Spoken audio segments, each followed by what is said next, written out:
I would now like to introduce the President and CEO of Centennial College, Ann Buller, to officially open today's E3 Symposium.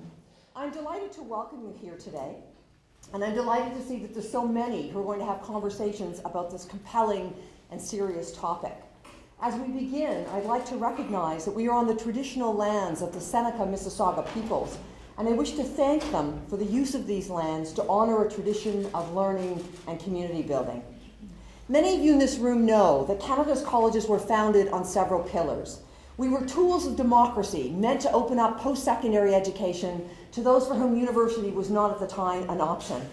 We were created to meet the needs of business and industry for highly skilled, highly technical employees. And we were designed to educate for new and emerging fields. And just a quick example in that, when some of us in this room went to post-secondary, Donkey Kong was actually the video game that was the most popular. And many in the room won't even know what that is. Now that industry is a multi-billion-dollar industry fueled by animators, software professionals, designers, marketers, many of who learned their craft at colleges. While much has changed since colleges were established, our goals of social and economic inclusion make our work arguably more relevant today than ever before. And it explains why our work is in demand in communities across the country and countries across the globe. Although many of our institutions were born in the 60s, we have a modern, comprehensive approach to educating across disciplines. In short, we're not your mother's college. Within this mission of ensuring that graduates have the skills and attitudes necessary to do meaningful work, Centennial College has carved a unique path because we also focus on ensuring our graduates will have meaningful lives. Almost a decade ago, we created our Signature Learning Experience, or SLE. This unique program embedded global citizenship and social justice across our curriculum. It made mandatory a course entitled Global Citizenship from Social Analysis to Social Action, which in the best tradition of applied learning meant students go beyond the mere understanding of social change to engage in the act itself. We then introduced our Global Citizenship and Equity Service Learning Experiences. This incredible program, which we call our Giselles, sees our students work with NGOs on ground, in country, to contribute to solution-focused approaches. I thought it might interest you to know we've just had our second wave of Giselles come back this year, and I wanted to give you a sense of what some of these students are doing. In Ghana, we're working with the government to create early childhood education policy. We're doing permaculture work in Cuba. Students have just returned from the we'll just be heading out to the Costa Rican rainforest to work on conservation programs.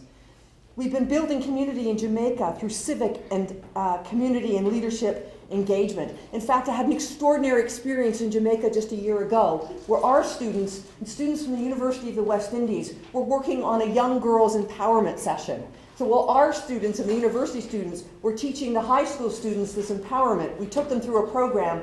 They then went into the public high school and elementary schools. At the same time, I had the privilege of speaking to government officials about how women should be leading some of the transformations in Jamaica. So when you think about it, for that particular time in that country, our students, our voice, our values, our challenges, our engagement was in every sector of that society.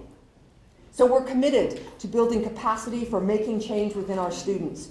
So committed are we that 2 years ago we launched our Distinction in Leadership, a unique program that allows students to earn a separate credential in leadership. To earn this distinction, students must attend a series of workshops and events, but more importantly, they must engage in community building, in social enterprise, in applied research. They must take on the mantle of leadership, and they must make a difference. In our most recent strategic plan, which we call our Book of Commitments, we further entrenched our approaches to ensuring students can help craft solutions to some of the world's most pressing problems. Today, you'll spend time discussing the economics of water, a critical and important piece of work. You know, water is one of those quite magical things, if you ask me.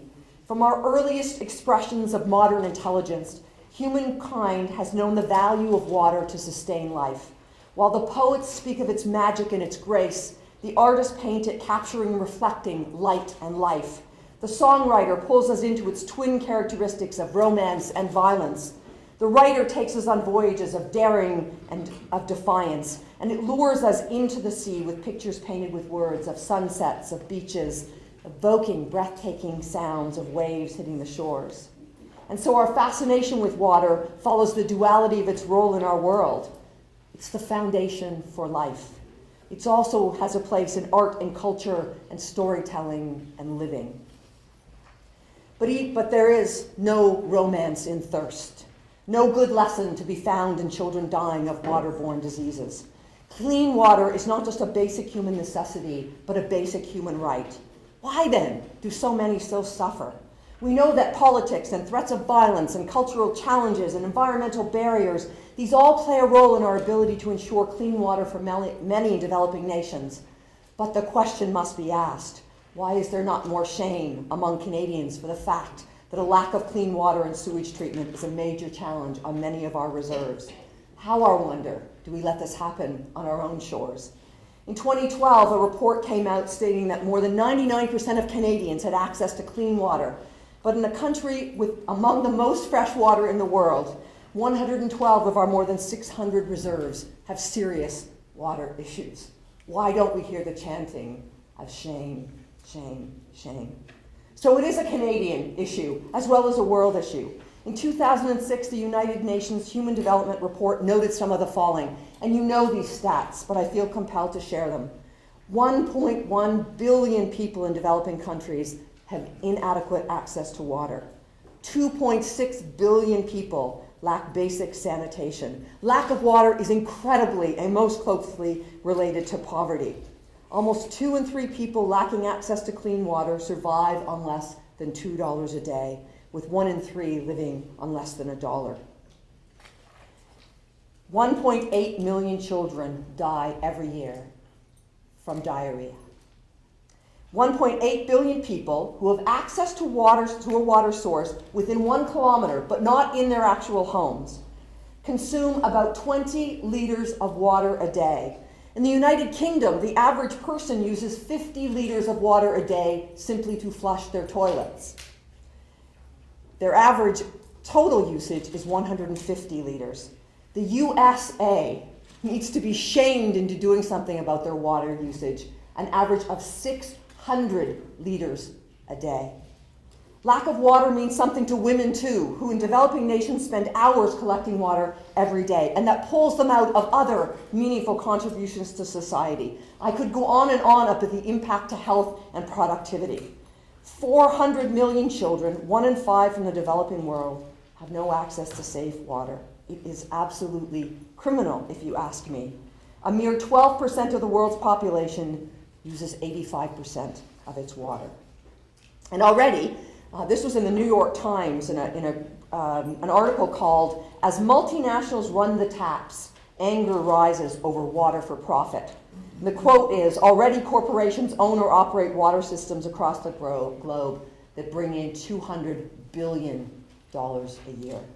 All this to say that while some of the answers will lie in technology and in innovation and in new ideas, many will lie in diplomacy, in principled investment, in changing and challenging corporate views, in changing and challenging consumerism, in political will, in the combined hands of NGOs, committed scientists, volunteers, activists, deep thinkers, and hard workers. This is not a scientific endeavor per se, but a human one.